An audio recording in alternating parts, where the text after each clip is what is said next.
राज्यात महानगरपालिका निवडणुका जाहीर होऊन 8 दिवस झाले, मात्र अद्यापही महायुतीमध्ये भिस्त घोंगड आहे. महायुती होणार अशी चर्चा होत असली तरी याबाबतीत कुठे स्पष्टता नाही, यामुळे कार्यकर्त्यांमध्ये संभ्रम आहे. एकंदरीत या विषयावर बोलण्यासाठी आपल्यासोबत सामाजिक न्यायमंत्री संजय शिरसाट आहेत. सर, महायुती होणार असं बोलतायत, मात्र कुठेच काही स्पष्टता नाही आहे, कार्यकर्त्यांमध्ये संभ्रम आहे. माहितीची बोलणी आम्ही तर चालू केलेली आहे. मी स्वतः पुढाकार घेऊन माझ्या जिल्ह्यापुरतं सांगायचं झालं तर मी सर्वांना फोन करून बोलवलं होतं. त्याची बैठका घेतल्या. 2 बैठकाला मी स्वतः उपस्थित होतो. त्यानंतर आता तिसरी बैठक आज काल पण झाली. चौथी बैठक कालही झाली, परंतु त्यातून आणखीन आउटपुट निघालेलं नाही. मला वाटतं महायुतीची बैठक होत असताना काही गोष्टी ज्या आहेत जास्त आग्रह त्याच्यासाठी करू नये. आणि तो आग्रह जे जे करतात ना त्याच्यामुळं महायुतीमध्ये थोडंसं कटुता यायला सुरुवात होते. मिठाचा खडा ज्याला म्हणतात तो पडायला सुरुवात होतो. अनेक कार्यकर्ते इच्छुक आहेत, अनेक दोन्ही पक्षाकडे.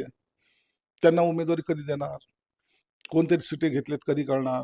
आज फॉर्म भरायचा आता आजपासून सुरू झालेले 6-7 दिवस हे जातील.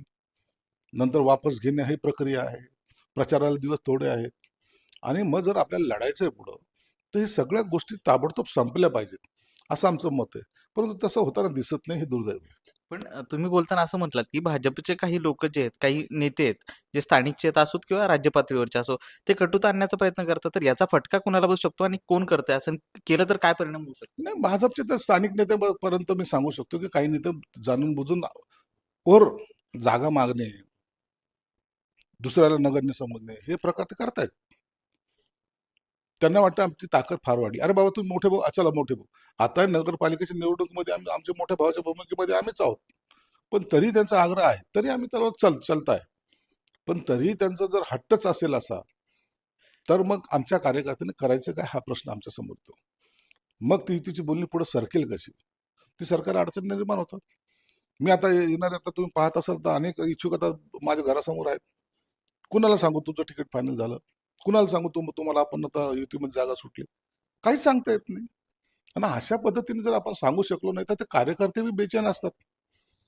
बीपी वाढतं त्यांचं. आपण आयुष्याची इतके वर्षे काढल्यानंतर त्यांनाही वाटतं की आपल्याला आपला कुठेतरी विचार व्हावा.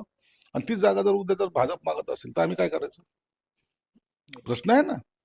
म्हणून ह्या सगळ्या गोष्टी तातडीने मिटल्या पाहिजेत, ही आमची भूमिका आहे. लोक महायुतीला मतदान करायला तयार आहेत, परंतु तुम्हाला जर असं वाटतं की आपल्यालाच मतदान करायला तयार आहेत, हे चुकीचा भ्रम आहे, तो काढून टाकावा पाहिजे. नगरपालिका निवडणुकांचं चित्र बघितलं तर भाजप शिवसेना जिथे लढत झाली, तिथे तुम्ही वरचढ ठरलाय, तिथे तुम्ही मोठा भाऊ ठरलाय.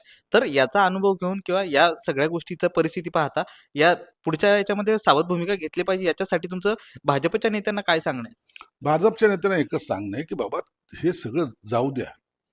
आम्ही मोठा भाऊ ठरलो, आम्ही काही मानत नाही. चला, आम्ही जुळे भावाच्या भूमिकेत राहू. भाजप आणि शिवसेना जुळे भाऊ, त्या भूमिकेत राहू. आता याच्यापेक्षा आता आणखीन खाली कसं जाणार हे मला कळत नाही. तुम्ही मोठ्या भावाच्या भूमिकेत राहायचं राहा, परंतु जागा मागताना छोट्या भावाला जास्त द्यायचा प्रयत्न करा. तुम्ही सर्वच आपल्या ताटात घ्याल तर आम्ही काय करायचं हे तरी आम्हाला सांगा.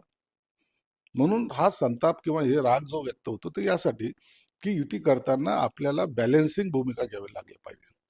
बॅलेन्सिंग भूमिका घेतली तर आपल्याला हे सर्व युती करणं शक्य होईल. नसता जनता आपल्याला आपली जागा दाखवेल. शिवसेना ठाकरे गटाच्या मध्ये जे काही रशीद मामू यांचा प्रवेश झाला, त्याच्यावरून वाद निर्माण झालाय.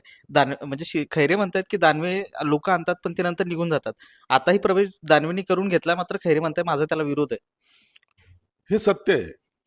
या शहराची भूमिका वेगळी होती. या शहरामध्ये शिवसेना प्रमुखांनी मांडलेले विचार आता ते सगळे लोप पावत चाललेले उबाटाकडून.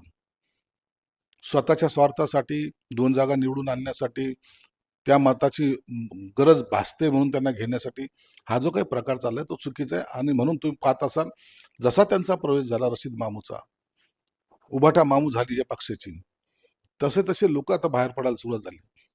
काल काय गेले, परवा काय गेले, आजही काही लोक जात आहेत.